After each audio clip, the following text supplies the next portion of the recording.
한 그리스도인이 목사님에게 이런 질문을 했어요. 저는 교회 다닌 지가 좀 됩니다.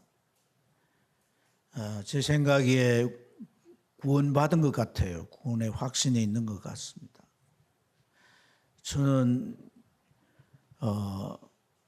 성경도 열심히 읽고 또 기도도 합니다.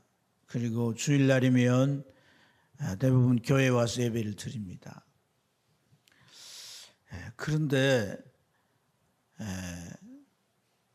제가 이렇게 하는 신앙생활이 기쁘고 즐겁지가 않습니다. 왠지 신앙생활이 힘이 든다라는 생각이 듭니다. 왜 이럴까요? 이런 질문을 했습니다. 자신의 신앙생활이 자꾸 메마르는 것 같고 자꾸 힘이 드는 것 같다는 거예요. 그래서 신앙생활이 기쁘고 즐겁지 않다는 그런 이제 얘기인데, 뭐 사람들은 그런 얘기 들으면 간단히 신앙생활 제대로 안 하니까 그렇지라고 말할 수도 있습니다. 하지만 이 문제는 대개 성도들이 신앙생활 과정에서 겪는 일들이기 때문에 우리가 자세히 좀 들여다볼 필요가 있는 줄 믿습니다. 사람은 본능적으로 뭘 하든지 하는 그 일에서 기쁨과 즐거움을 얻을 수 있어야 합니다. 그래야만이 지속할 수 있어요. 신앙도 마찬가지인 거예요. 내가 신앙생활하는 데서 여기에 뭔가 의미가 있어야 되고 기쁨이 있어야 되고 그게 정말 인생을 살아가는데 즐거움을 이렇게 얻을 수 있어야 된단 말이에요. 그래야 우리 신앙도 이렇게 건강하게 잘 유지해 갈 수 있을 줄로 믿습니다. 신앙생활 속에서 과연 그게 가능할까? 오늘 우리가 이 말씀을 통해서 질문을 던지고 그 답을 찾아가는 방식으로 말씀을 나누도록 하겠습니다. 첫째는 내가 하나님, 예수님과의 이 관계가 어떠한가 하는 질문이에요. 자, 오늘 우리가 읽은 1, 2절 말씀에 보면 이런 표현이 나옵니다. 믿음으로 우리가 의롭다함을 얻었다. 아멘. 또 그래서 우리는 2절에 이 은혜에 들어감을 얻었다. 그래서 우리가 그리스도 예수님을 말미암아 하나님과 화평을 누리자 이렇게 표현하고 있습니다. 이러한 이제 표현들은 굉장히 중요한 교리적인 내용이기 때문에 여러분들이 여러 번 들었으실 수가 있습니다. 그런데 문제는 머리로는 알겠는데 많이 들어가지고 문제는 가슴으로 느껴지느냐는 거예요. 가슴으로 우리가 느껴지는 것이 별로 없다. 평강을 누린다고 했는데 예수님은 요한복음 14장 27절에서 제자들에게 그래요. 내가 평강을 너희에게 준다. 근데 내가 주는 평강은 세상과 주는 평강과 같지 않다. 그러시면서 두려워하지 말라 이렇게 말씀해요. 주님이 이제 십자가 지시고 죽게 되는데 그 상황을 안 제자들은 얼마나 두렵겠어요. 자기들도 어떤 이제 문제가 찾아올지 위협이 찾아올지 모르는데 평강을 준다. 내가 평강을 준다. 세상에 주는 평강과 다르다. 두려워하지 말라. 그렇게 말씀하셨어요. 그럼 우리가 예수 믿는다면 오늘 우리가 읽은 이 본문에도 평강을 누린다고 했는데 그 평강이 내 삶의 현실에서 어떤 상황에서 내 마음이 흔들리지 않게 염려나 근심에 휩쓸리지 않고 그 평강이 유지되게 하고 있느냐는 거예요. 이런 삶과 환경에 지배받지 않고 그 평강이 누려진가 하는 것을 생각해 봐야 되는 거죠. 그 알리스트 맥그레스라고 하는 알리스트 맥그레스라고 하는 분이 이제 학자인데, 이분은 22살에 옥스퍼드 대학에서 이 분자 생물학으로 박사학위를 받았어요. 이제 대학을 다니는 중에 기독교를 접해서 소위 그리스도인이 된 거예요.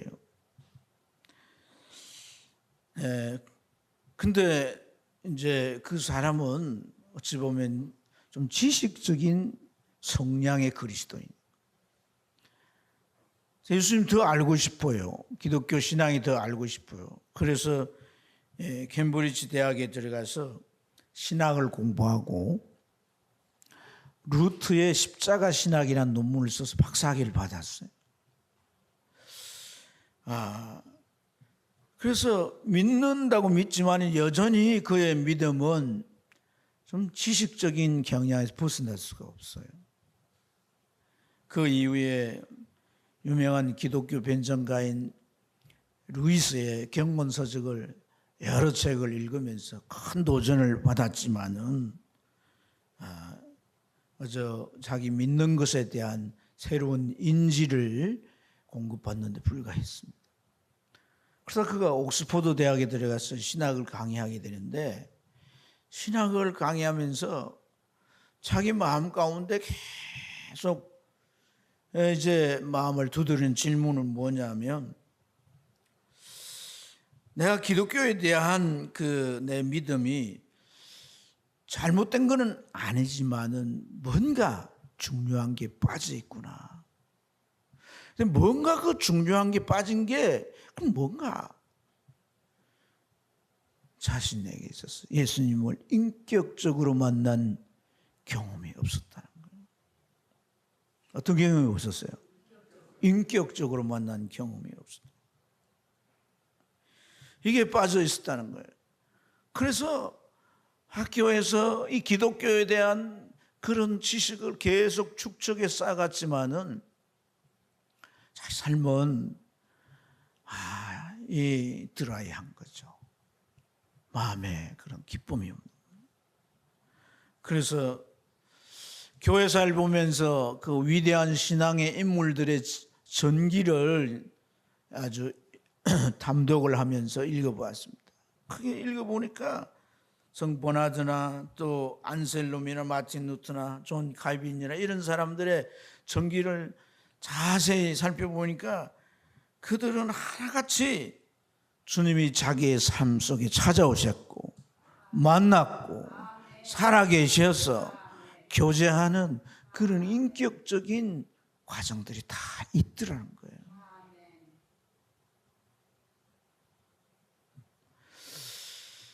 그래서 자신은 이렇게 더 이상 신앙생활을 진행해 갈 수가 없어서 기도했다는 거예요. 그의 기도가 참 이렇게 얼마나 구체적이냐 하면, 하나님에 대한 내 신앙이 머리에서 가슴으로 내려오게 하시고, 그래서 내가 정말 이 성경을 머리로만 아는 게 아니라 가슴으로 느껴지게 하시고, 내 삶 가운데 하나님의 그 손길을 경험하게 해 주옵소서. 이 일이 이루어지게 해 주세요. 간절히 기도. 어느 날 그가 마음속에 성경을 읽다가 깨달아지는 거예요. 나는 스스로가 해결할 수 없는 죄인이구나. 내가 지어오는 죄, 지금도 짓는 죄 스스로 해결할 수 없다는 거예요. 내가 이렇게 학식이 있어도 박사학위가 여러 개가 되고 많은 공부를 하고 이렇게 성경을 읽고 그렇게 한다 할지라도 내가 스스로 해결할 수가 없다는 거예요, 내 죄를. 근데 그 죄를 예수 그리스도께서 십자가에 다 담당해 주셨다는 거예요. 일평생 지을 죄까지 다 담당해 주셨다라고 하는, 이게 느껴졌다는 게 가슴에, 머리가 아니라 가슴에 느껴지더라는 거예요. 이건 성령이 하시는 일이에요. 이게 느껴지더라는 거예요. 눈물이 나더란 거죠. 그리고 마음에 예수님을 모셔드리는데 평화가 넘쳐나요. 평화가 넘쳐나는 거예요. 그 평화가 떠나지 않고 누려지더라는 얘기예요. 사랑하는 여러분, 우리가 예수님을 인격적으로 만난다는 게 무슨 의미일까요? 인격적으로 만난다는 것은 지성과 감성과 의지적인 알을 가진다는 거예요. 이 알은 지성뿐 아니라 의지뿐 아니라 이 경험으로 이렇게 감정으로 다 알아주니까 이건 경험적인 지식이 되는 거예요. 경험적인 지식. 이것은 또한 무슨 일반화된 게 아니라 개인적이고 또한 영적인 경험을 의미하는 줄로 믿습니다. 그래서 인격적인 관계가 이루어진 예수님과 나의 사이가 어떤 사이예요? 예수님을 내가 어떤 관계로 만났어요? 인격적인 관계로 만났어야 된다. 이것은 다르게 표현하면 죄로 인하여 단절된 우리가 이제 하나님과 그 관계가 회복돼서 교제의 관계로 전환됐다는 거예요. 할렐루야. 이것은 1절에 하나님께서 어렵다 여기셔서 그렇다는 거예요. 무엇 때문에? 믿기 때문에. 예수 믿기 때문에. 예수가 내 죄를 위하여 십자가에 죽으시고 부활하셨다는 사실을 믿기 때문에 그 믿음을 주님께서 인정하셨다는 거예요. 그래서 이걸 신학적인 용어로 칭의라고 그래요. 칭의. 문제는 뭐냐면 우리가 그렇게 어렵다 하심을 얻었기 때문에 이제는 내가 그 은혜의 세계로 들어가게 되는 것입니다. 은혜의 세계로 들어가기 때문에 여러분 우리가 인정한 단어가 이제 그 어렵다 하심을 받았다는 것은 어떤 인정을 말한다면 여기 은혜의 세계로 들어갔다는 것은 동적인 표현을 말하는 거예요. 들어갔다 이 말이요. 헬라의 용례를 보면 사람에게 적용할 때는 A가 B에서 C를 소개할 때 그 친분 관계를 맺을 수 있도록 소개를 하는 것을 오늘 이 들어갔다라고 하는 단어의 용례입니다. 이걸 사물에 적용할 때 예를 든다면 배가 이제 바다를 건너와서 항구에 들어가잖아요. 그 항구에 잘 정박할 수 있도록 돕는 것을 의미할 때 이 들어감이라는 단어를 쓰는 거예요. 그러면 A가 B에게 C를 소개할 때 그 C는 누구예요? 성령인 거예요. 성령. 항구에 들어간다는 건 뭘 말해요? 은혜에 들어가는 거예요. 은혜에 들어가. 아멘. 어떻게 할 때? 인격적인 관계로 주님을 만날 때 관계가 회복돼서 우리가 성령을 통하여 그 은혜의 세계에 들어가서 그 은혜로 오는 화평을 누린다는 거예요. 계속 그 화평이 우리 가운데 있게 된다는 거예요. 사랑하는 여러분 주님 어떻게 만났습니까? 주님이 나를 어떻게 봐든지 나는 주님 믿습니다. 일방적으로 머리 대밀고 그렇게 믿는 거예요. 인격적인 만남. 머리에서 어디로 와요? 가슴으로. 이 가슴에서 내가 죄인인 것이 깨달아지면 눈물이 나는 거예요. 눈물이 나는 거예요. 지옥불에 떨어질 걸 생각하면 너무 두려운 거예요. 아멘. 내가 세상에 잘 살고 못 살고 문제가 아니에요. 이게 깨달아지면 막 그런 게 확 그 진리의 그 엄청난 그 진리가 제시하는 말씀들의 의미가 확 깨달아지면서 막 눈물이 쏟아지고 주님이 십자가에 죽으시면서 이렇게 나를 구원하셨구나. 그러면서 막 하늘의 평강이 나한테 막 쑥 들어와가지고 그 평강이 내 삶을 누리게 하라. 어떤 환경과 상황, 어떤 행편이만 이를 빼앗아가지 못해. 그래서 주님께서 세상이 주는 평강은 같지 않다. 평강을 잃지 않는다. 두 번째, 나는 그 성령을 통해서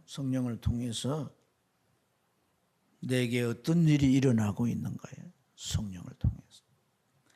3절과 4절에 보면 우리가 환난 중에 어떻게 한다고요? 즐거워하나니. 그래서 그리고 또 환난은 인내를 라고 말했는데 이 환난이 오나 내가 뭐 한다는 거예요? 인내한다는 얘기잖아요. 그죠? 그리고 또 인내는 뭘 만든다는 거예요? 우리의 연단을 만든다는 거예요. 연단을. 아멘. 그래서 환난 가운데 즐거워한다라고 하는 것은 환난이 오지만 그것은 우리 자신에게 연단의 과정을 만든다는 거예요. 그래서 연단의 과정을 만들기 때문에 내가 소망 가운데서 또 즐거워한다고 말하거든요. 이 즐거워하는 게 이제 두 번째 즐거워하는 거란 말이에요. 그래서 내가 소망 가운데 즐거워한다 이렇게 말하는데요. 여러분, 이 환난이란 것과 그 환난 속에서의 연단과 그 결과로 내가 소망 가운데 즐거워한다. 이 세 단어가 연결되는 의미를 잘 이해해야 되는 거예요. 그래야 즐거움의 의미를 알 수가 있는 거예요. 환난이라고 하는 것은 1세기 그리스도인들이 로마 제국에 의해서 받은 박해를 말합니다. 어떤 황제들은 얼마나 잔인하게 박해를 했던지 그 박해로 인하여서 자기들의 가산이 몰수되기도 하고 가족 가운데 잡혀가서 죽기도 해요. 비참하게 처형되기도 하는 거예요. 이런 위협 가운데 자기의 신앙을 포기하지 않습니다. 예수를 부인하지 않습니다. 이 환난 가운데 이들이 처해 있는데 예수 믿는 게 발각이 되면 그렇게 다 처치가 되는 거예요. 다 처단이 되는 거예요. 그래서 그렇게 되지 않기 위해 땅속 깊이 들어가 가지고 숨어서 살면서 신앙을 지켰어요. 그 카타콤이라고 하는 거예요. 카타콤. 제가 저 터키 가봤더니요 100m나 내려갔더라고. 100m. 그래서 산소통이 하나 있고 또 그 안에 들어가니까 작은 땅 속에 도시가 있더라고요. 도시가. 베트남에 가보면 그런 데가 있대요. 그런데 전쟁하면서 만들어 놓은 거고 신앙을 지키기 위해서. 신앙이 전쟁 같은 상황에 되니까 그렇게 하는 거죠. 근데 여러분 오늘 이 말씀 속에서 이들이 정말 이 환난 가운데 견디게 되는 것은 뭐냐면 성령께서 그들 속에 하나님의 사랑을 부어주시기 때문이란 거예요. 할렐루야. 그래서 그 환난과 박해 그 고난을 이겨나가는데 그것은 연단으로서 어떤 작용을 하느냐 하면요 그들로 하여금 정말 천국 백성으로 변화되고 다듬어지게 한다는 것이에요. 아멘. 그래서 이 연단이란 단어를 이제 그 표현할 때 품질, 사물에게 표현하면 품질을 보증하는 의미가 되는 거예요. 연단의 과정을 거치면 품질을 뭐 한다고요? 보증한다는 거예요. 특급이랑 특급. 사랑하는 여러분. 그래서 다른 번역에 보면 증명된 성품이라고 돼요. 연단이란 이 표현을 그렇게 번역을 해요. 증명된 성품. 증명된 성품. 우리가 예수 믿고 그 은혜 깨달아서 예수 신앙생활 하지만은 여러분 뭐 스스로 뭐 저를 보면 모두를 생각해 보십시오. 어떤 성품인가? 여전히 예수 믿기 전에 성품을 가지고 살고 있잖아요, 사실. 예? 표정에 말하는 거에 뭐 어떤 태도에 다 보면 이런 게 남아 있어요. 그런데 환난 가운데 하나님이 몰아넣으시고 그 모를 하나씩 깨트려서 예수 상과 같은 조각을 만드시는 거예요. 할렐루야. 우리 상황 가운데 오는 어려움, 힘든 거, 고통 그런 게 올 때마다 주님은 우리의 모습들을 이렇게 다듬어 가시는 거예요. 그래서 막 예수 믿기 전에는 과격해 보였던 내 모습이 예수를 자꾸 믿어가면 아주 그렇게 선량해 보일 수가 없어요. 옆 사람 표정 보세요. 선량한가 어떤가. 네? 그렇게 선량하게 바뀌어가는 거예요. 순한 양과 같이 바뀌어서 가는 거예요.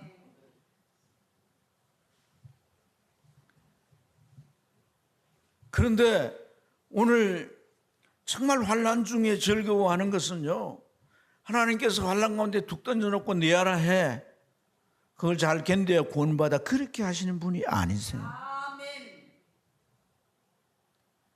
어찌 보면 자기 곁에 아무도 없고 홀로 그 환난을 당한다 할지라도 하나님의 성령이 그와 함께 하셔서 하나님이 내가 너를 얼마나 사랑하는지 몰라 라고 하는 걸 느끼게 해주신다는 거. 제가 구약 시대의 한 여인, 수넴 여인의 일화를 좀 얘기할게요. 무슨 여인? 그러니까 우리나라 말로 하면 수넴댁이에요. 수넴댁. 예? 강진댁이잖아요. 지금 우리 서건사님. 수넴댁이에요. 수넴댁인데 참 이분이 신앙이 좋아요. 그런데 어떻게든지 우상숭배하지 않고, 왕이 우상숭배, 바알이 우상이 막 섬기라는데 섬기지 않고 하나님만 딱 믿습니다. 그게 힘들겠죠. 그런데도 하나님에 대한 사랑이 참 각별한 거죠. 근데 어느 날 보니까 하나님 세운 선지자 엘리사가 그 마을을 왔다 가는 거예요. 또 보니까 왔다 가는 거예요. 근데 마을에는 뭐 제대로 된 식당이 없어. 그래서 자기 집에 초대해서 식사를 대접하고 또 초대해 식사를 대접하고, 그랬더니 엘리사가 이제는 마음 푹 놓고 그냥 때 되면 이 집에 들어가요. 그러면 또 뭐 참 한상 차려서 드리고. 근데 여기에 끝이지 않고 이 여인이 어떻게 하냐면 자기 집 담이 얼마나 넓은지는 모르겠는데 거기다가 큰 사무실을 하나 만드는 거예요. 그래가지고 책상 놓고 의자도 놓고 솥에도 놓고 그 진물을 주여정이 볼 수 있도록 그렇게 해놓는 거예요. 이렇게 섬겼어요. 근데 참 엘리사가 그 보니까 너무나도 이 여인이 참 이렇게 자기를 위하는 거지만은 하나님에 대한 신앙 때문에 아니겠어요. 너무 기특하게 보이고 가상하게 보여서 그 뭘 줄까? 이 집에 다른 거는 다 있는데 아들이 없는 거예요. 그 기도해서 내년 이맘때 아들이 있을 거다 했더니 아기를 가졌어요. 근데 그 아기가 좀 자라가지고 죽었는데 또 엘리사가 그 아이를 살려주었던 거죠. 그러다가 어느 시기에 하나님께서 이 이스라엘 요람 왕이 우상 숭배를 계속하고 하니까 흉년을 하나님께서 재앙으로 징벌을 하시는데 7년의 흉년을 내리시는 거예요. 7년 동안 이렇게 흉년을 견디면 뭐 재산 다 날아가고 알거지 되는 거죠. 그러니까 선자가 와서 그렇게 말한 거예요. 7년 동안 이 땅에 흉년이 있을 때니까 이곳을 피해서 떠나가서 7년이 지난 후에 돌아와라. 그 주의 종의 말씀이니까 이 여인은 대충 정리를 하고 블레셋으로 이주를 해서 7년을 있다가 돌아오는 거예요. 그 블레셋에서 7년 동안 남은 땅에 살기가 쉽지 않았겠죠. 그렇지만 잘 견뎌서 7년이 지나고 왔는데 이거 진짜 뭐 도적을 피해 강도를 만난다고 더 이제 낭패가 났습니다. 뭐냐니까 돌아와 보니까 자기 집, 자기 밭, 자기 땅, 모든 자기 재산을 다른 사람이 지금 차지하고 있으면서 자기한테 돌려주지도 않고 이게 내 거라는 거예요. 너희 흉년 들었다 갔는데 네 게 어딨냐? 다 버리고 간 거 아니냐? 네 게 없어. 이건 다 우리 거야 하면서 내주질 않아요. 아무리 부탁을 해도 내주질 않아요. 근데 그런 가운데 엘리사가 만약에 와가지고 참 이렇게 해결해 주면 주의 종이니까 뭔가 말을 듣고 해결해 주면 엘리사도 곳곳도 안 내다 보이는 거예요. 그래가지고 너무 어려움을 당하다가 할 수 없어서 왕궁에 왕에게 찾아가 상소를 해야 되겠다. 그래서 왕궁에 갔어요. 가가지고 이제 순번을 기다리고 왕 앞에 가려고 하는데 그때 왕이 어떤 일을 하고 있었냐면 엘리사의 사환인 게하시와 뭔가 이렇게 이제 얘기를 나누고 있는데 그게 뭔가 하니까 이 엘리사가 어떤 활동을 하고 있는가라는 보고를 이 게하시가 하고 있는 거예요, 왕에게. 근데 그 보고 내용이 이제 뭐냐면 이 엘리사가 하나님의 능력을 받아가지고 많은 일들도 했는데 특별히 죽은 자를 막 살리는 일을 했습니다. 그러니까 왕이 눈이 둥그레져가지고 죽은 자를 살렸다고? 그런 일이 어딨어? 막 그러는 찰나에 누가 들어갔는 거예요? 스렘 여인이 아들하고 손잡고 들어간 거예요. 그러니까 게하시가 있다가 바로 저 여인입니다. 저 옆에 있는 아들이 바로 저 장본인이에요. 막. 참 그래가지고 왕이 불러서 이 사실입니다. 내가 아들이 지금까지 뭐 몇 살까지 없었고 뭐 남편 늙고 다 얘기하면서 이 아들이 생겼고 그 죽은 거 동네 사람 다 압니다. 근데 엘리사가 살렸습니다.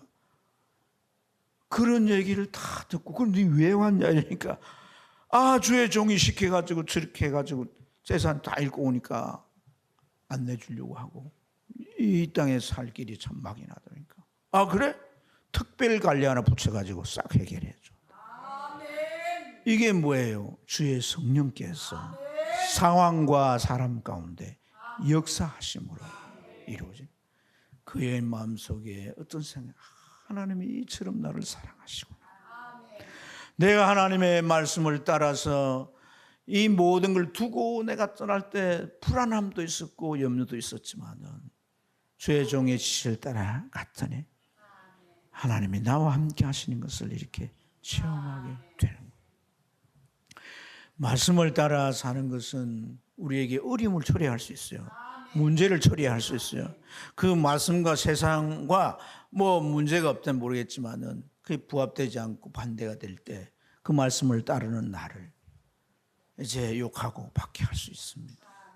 그럴 때 우리가 하나님의 말씀을 저버리고 세상에 맞춰가서 산다면 우리는 하나님의 살아계심을 경험할 수 없습니다. 우리 상황 가운데 사람들 가운데 성령께서 개입하시고 그 적합한 때에 모든 것을 다 바로잡아 주시는 그런 역사를 우리는 경험할 수가 없습니다. 어떤 시인이요, 묵은 돌이라는 그런 의미의 시를 쓴 내용이 나오는데, 글을 쓴 내용이 나오는데, 아프리카 원주민들은요, 이 물이 흘러가는 냇가를 걸어갈 때 그냥 걸어가지 않는데요. 뭘 걸어가냐면 돌을 하나 안고 걸어가는 거예요. 돌을 안고 이렇게 걸어가면 물살이 막 오잖아요. 이번에 엄청나게 비가 와가지고 내가 강이 되고 했잖아요. 돌로 이렇게 안기가 오면 지나갈 수 있어요. 근데 이걸 안 가지고 편하게 걸어가면 물살이 그냥 썰려서 내려가는 거예요. 세상 물살이 썰려 내려가는 거야. 그런데 성령께서 말씀을 크게 무겁고 힘들지만 붙들고 지키는 그 사람, 뭘 잃을 수도 있고 문제가 생길 수도 있지만 적합한 때에 붙잡아 주시고 해결해 주시고 고쳐주시는 이런 놀라운 역사가 있는 것인 줄로 믿습니다. 그래서 따라합시다. 환난 중에 즐거워하고 보자. 그래 이제 환난 중에 즐거워하는가 진짜로 보자고. 환난이 온다 말. 아이고야 안 돼. 지혜로 와야 돼. 하면서 막 하나님 말씀대로 살지도 않고 그렇게 그 상황에 맞춰서 카멜레온 신앙처럼 이렇게 저렇게 바뀌면 성령은 탄식하시면서 우리에게 역사하실 수. 세 번째, 이 공동체 생활이 어떠한가 하는 질문에 나의 공동체 생활, 나의 교회 생활이 어떠한가. 여러분 오늘 말씀의 그 키워드가 즐거움이에요. 즐거움. 제목이 즐겁게 해야 할 이유인데 그 앞에 신앙생활이 빠졌어요. 신앙생활을 우리 즐겁게 해야 될 이유가, 여러분 이 마지막 즐거움을 소개하고 있는데 11절에 보면 그뿐 아니라 이제 우리 우리로 화목하게 하신 우리 주 예수 그리스도 말미암아 하나님 앞에서 또한 뭐 한다는 거예요. 예. 자, 여기 우리로 화목하게 한다. 바울 사도는 고린도후서에서 이렇게 표현해요. 우리에게 화목해 하는 직분을 주셨다. 이렇게 표현해요. 우리가 화목하는데 그 대상이 누구예요? 위로는 하나님이죠. 또 아래로는 누구예요? 성도들이에요. 이웃들이에요. 가족들이에요. 그러니까 이 화목은 예수님께서 하나님의 아들의 표징이라 그랬어요. 예수 믿는 사람 어디 가서 불화의 원인이 되면 안 됩니다. 불화를 유발하는 자가 되면 안 됩니다. 분쟁을 유발한다 막 이렇게 하면은 안 돼요. 아멘. 가정에서도 분쟁을 유발하면 안 돼요. 분쟁 유발자가 되면 안 돼. 말을 조심해야 되는 거지. 뭐 하면 안 된다고? 분쟁을 유발하면 안 돼. 막 갈등을 유발하고 막 분쟁을 유발하는 사람들이 있을 수 있거든요. 자기 잘난 맛에. 분쟁을 유발하면 안 돼요. 그런데 왜 그럽니까? 우리가 화목하도록, 어떤 관계든 화목하도록, 하나님과의 관계도 우리가 지옥 갈 수밖에 없는 우리를 구해가지고 하나님과의 관계를 회복시켜 놓았잖아요. 예수님께서. 내가 정말 때로는 뭐 손해를 보고 어려움을 당하고 십자가진 같은 고생을 내가 당한다 할지라도 화목하게 만드는 게 우리의 직무란 말이죠. 직무. 아멘. 그래서 이 화목, 사랑하는 여러분, 이 화목이 이루어진다는 게 화평을 누리자고 1절에 말했는데 이 화목이나 화평을 우리가 어떻게 이제 이루어지게 하고 그걸 누릴 수 있게 하겠어요. 로마서 5장 7절의 말씀에 보면 그러므로 그리스도께서 우리를 받아 하나님께 영광을 돌리심 같이 너희도 한번 따라해 봅시다. 서로 받으라. 서로 받으라는 거예요. 아멘. 서로 받으라. 오늘 우리가 서로 받아야 되는 거예요. 교회 안에 서로 받아야 되는 거예요. 우리가 서로 받을 때 여기에는 두 개의 현상이 일어나게 되는 줄 믿습니다. 조금 전에 그 수냄 여인, 그가 체험했던 것, 성도 안에서 나누게 될 때 나만 경험이 하는 게 아니에요. 너도 경험하고. 할렐루야. 하나님의 성령께서 각자의 삶 속에 역사했던 것이 나누어질 때 여러분 이 은혜가 얼마나 풍성하겠냐는 거예요. 그래서 주일날 교회 오면 뭐 오늘 내가 저 새로 진 아파트 보고 왔다. 내가 오늘 저 차 한 단계 올렸다. 뭐 그런 얘기 하지 마세요. 없는 사람 기죽입니다. 그런 얘기 할 필요 없어요. 우리 아들이 뭐 어떤 학교에 들어갔다 몇 등을 했다 그런 얘기도 하지 마세요. 그렇게 안 해도 누가 알든 다 압니다. 근데 정말 성령과 함께 더불어 살면서 일어났던지 우리 신앙생활 속에서 일어났던지 그런 얘기를 서로 나누고 식사하면서도 나누고 같이 이렇게 나누게 될 때 그런 것이 좀 미비한 사람 도전을 받게 되고 기도하게 되고 하나님을 찾게 되는 거예요. 이런 서로의 나눔이 우리에게 영적인 화목이 이루어지게 하는 것이다. 할렐루야. 사랑하는 여러분, 우리가 이런 교제가 깊어지지 못하는 것은 서로가 연약하기 때문에 또 서로가 부족하기 때문에 어떤 어려움이 야기될까 봐 조심스럽죠. 그러나 사랑하는 여러분, 그래서 우리가 성도와의 관계가 이런 나눔이 없고 정말 성경에 말한 그런 교제가 이루어지지 않는다면 우린 신앙생활을 잘 모르는 거예요. 십자가의 정신을 잘 모르는 거예요. 우리가 읽은 6절부터 8절에 보세요. 우리가 아직 연약할 때, 우리가 경건치 아니할 때 그리스도께서 죽으셨다는 거예요. 우리를 구원하기 위해 죽으셨다는 거예요. 우리가 연약할 때, 우리 경건치 아니할 때, 그래서 의인을 위해 죽는 자가 있고, 의인을 위해 죽는 자가 싶지 않고 선인을 위해서 용감히 죽는 자가 혹 있지만은 죄인을 위해 죽는 자가 누가 있냐는 거예요. 예수님은 죄인된 나를 위해 죽으셨다는 거예요. 하나님이 그렇게 하시게 했다는 거예요. 그것은 하나님께서 나를 사랑하는 그 자기의 사랑을 확증한 거예요. 우리가 이 공동체 안에서 뭘로 그 사랑을 확장하겠습니까? 성령께서 내 안에 사랑을 부어주셨습니까? 하나님의 사랑이 내 안에 있습니까? 요한 사도의 얘기를 들어보세요. 그 사랑이 너희 안에 없으면 너희가 하나님의 자녀인가 의심스럽다고 말하지 않습니까? 그 사랑이 내 안에 있다면 우리가 그 사랑을 확정해야 되는 거예요. 그래서 어떻게 해야 합니까? 서로 받아야 하는 거예요. 연약합니다, 부족합니다, 저기에 허물이 있습니다, 저 사람이 가시를 지니고 있어요. 그렇지만은 주님이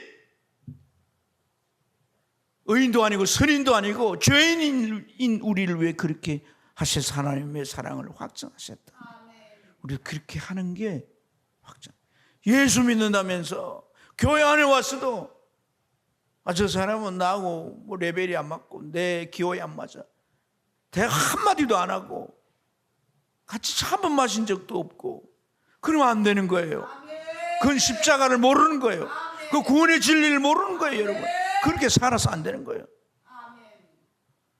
교회 왔다가 언제 간지도 뭐 바람과 함께 사라진 거예요. 그래서 헌터 얼굴 본 것 같은데 없어. 그렇게 하면 안 됩니다, 여러분. 오늘 자매들이 여러분들 위해서 어제 하루 종일 음식 장만하고 음식 준비에 대접하려고 하잖아요. 그 먹고 나서 고맙다 그러고 잘 먹었다 그러고 6.25 사변 이후에 최고 뭐 맛있는 거 먹었다.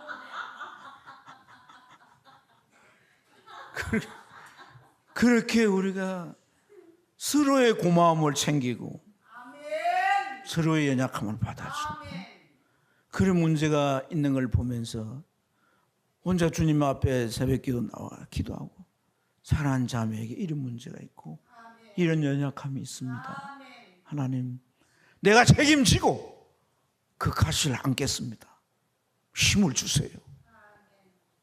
내가 그럴 테니까 성령께서 하나님의 사랑을 부어주세요. 그참에 하나님의 사랑을 막 이게 엄청나게 공급받을 수도 있는 거 아니겠어요? 그래서 여러분, 오늘 여기 우리도 성령을 통하여 그 분바된 그 사랑으로 우리가 서로를 받고 사랑하면 그 안에서 깨지고 부서지고 그 안에서 새롭게 빚어지는 그런 공동체 속에 놀라운 하나님의 은혜가 있게 될 줄로 믿습니다. 사랑하는 여러분, 그래서 이런 일을 바라보고 즐거워한다는 거예요. 즐거워한다.